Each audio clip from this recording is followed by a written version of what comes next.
Bonjour, alors aujourd'hui je vais vous montrer comment créer des dimensions et des indicateurs sous l'univers BO. Donc ici nous avons donc toutes les tables en relation les unes entre les autres. Donc ces tables sortent d'une base de données, donc AdventureWorks. Et donc je vais vous montrer comment créer des dimensions. Donc tout d'abord, il faut créer une classe. Donc nous cliquons ici, donc en haut à gauche.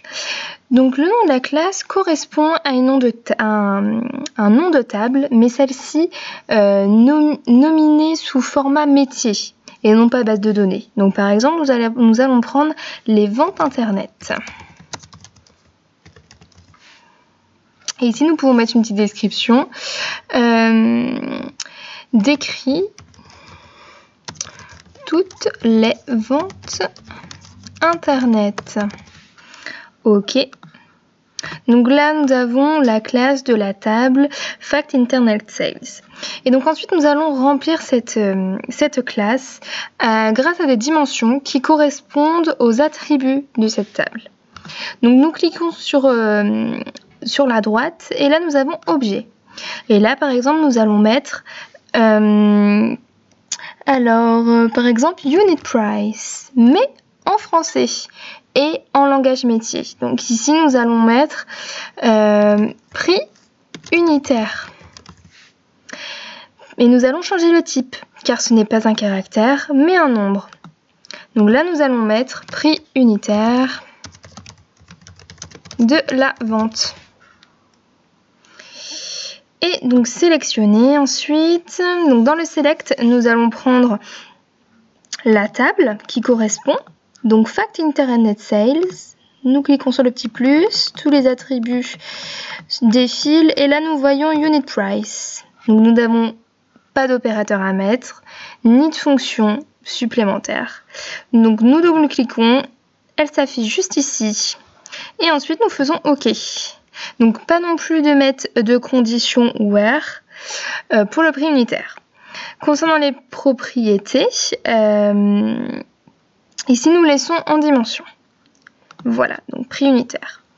Ensuite, hop, je refais un clic droit, objet, et là nous allons mettre les quantités. Quantité. Donc pareil, number pour nombre, description. La quantité de la vente. Et ensuite, dans le select, pareil, nous allons rechercher la table. Donc, la table est Fact Internet Sales. Et donc là, nous allons trouver Not Order Quantity. OK.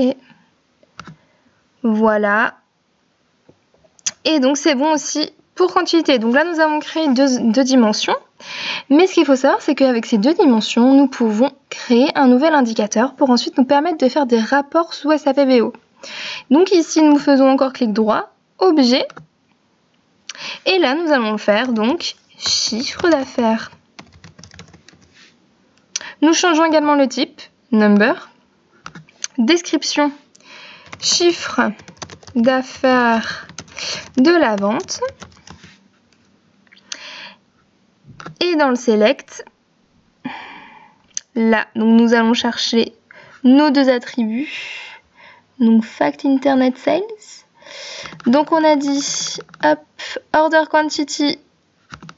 Là, nous allons dans l'opérateur. Nous cliquons sur l'astérix et nous mettons à côté donc Unit Price. Donc Order Quantity fois Unit Price. Voilà, donc nous cliquons sur OK, donc le select est bien apparu. Nous aurions pu mettre une condition, mais ici, il ne s'avère pas très important. Donc ensuite, dans les propriétés, par contre ici, nous devrons bien mettre une mesure. Donc là, nous laissons une somme parce que nous souhaitons avoir les chiffres d'affaires en somme.